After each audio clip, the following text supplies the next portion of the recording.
একটা ছোট্ট গ্রাম ছিল, নাম তার শিউলিপাড়া। গ্রামটা খুব সুন্দর, চারদিকে সবুজ গাছ, নদী, পাখির ডাক। কিন্তু সেই গ্রামেই ছিল এক ভীষণ দরিদ্র পরিবার।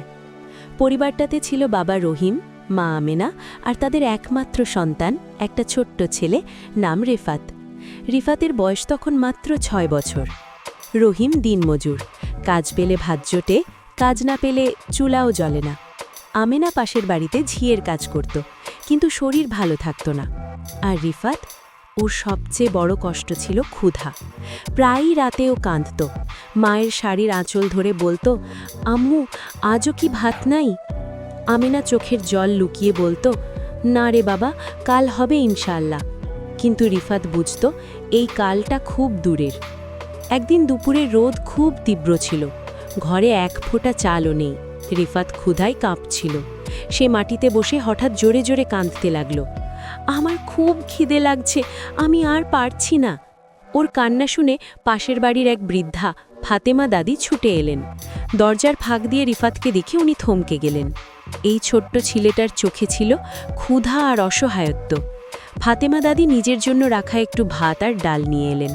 রিফাত খেতে শুরু করল, এত আনন্দ নিয়ে যেন সে রাজপ্রাসাদের খাবার খাচ্ছে।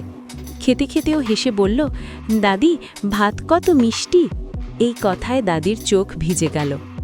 কয়েকদিন পর গ্রামের স্কুলে এক নতুন মাস্টার এলেন, নাম জহির স্যার। একদিন স্কুলের সামনে রিফাতকে বসে থাকতে দেখে জিজ্ঞেস করলেন, তুমি পড়াশুনো করো না?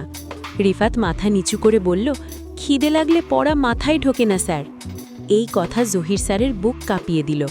পরের দিন থেকেই স্যার একটা ছোট্ট উদ্যোগ নিলেন। স্কুলে একবেলা খাবারের ব্যবস্থা করলেন, খুব সাধারণ কিন্তু পুষ্টিকর। রিফাত প্রথম দিন খাবার পেয়ে চোখ বড় বড় করে তাকিয়েছিল। সে বলেছিল, স্যার, এটা কি প্রতিদিন পাবো? স্যার হেসে বললেন, যতদিন তুমি পড়বে ততদিন। দিন যেতে লাগলো, রিফাত পড়াশোনায় খুব ভালো হতে লাগলো। ক্ষুধা আর কান্নার জায়গায় এলো স্বপ্ন। বছর 10 পর একদিন সেই শিউলিপাড়ায় বড় অনুষ্ঠান। একজন তরুণ ডাক্তার গ্রামে ফ্রি চিকিৎসা দিতে এসেছে। লোকেরা ফিসফিস করে বলছিল, এই ডাক্তার নাকি এখানকারই ছেলে। হ্যাঁ, সে ছিল রিফাত, যে একদিন ক্ষুধায় কাঁদত, আজ সে মানুষের কষ্ট দূর করে। মঞ্চে দাঁড়িয়ে সে বলল, আমি কখনো ভুলিনি সেই দিনগুলোর কথা, যখন খাবারের জন্য কাঁদতাম। এই গ্রাম আমাকে আশার আলো দেখিয়েছে। গল্পের কথা, ক্ষুধা মানুষকে ভেঙে দেয়, কিন্তু একটু ভালোবাসা আর সুযোগ একটা জীবন বদলে দিতে পারে।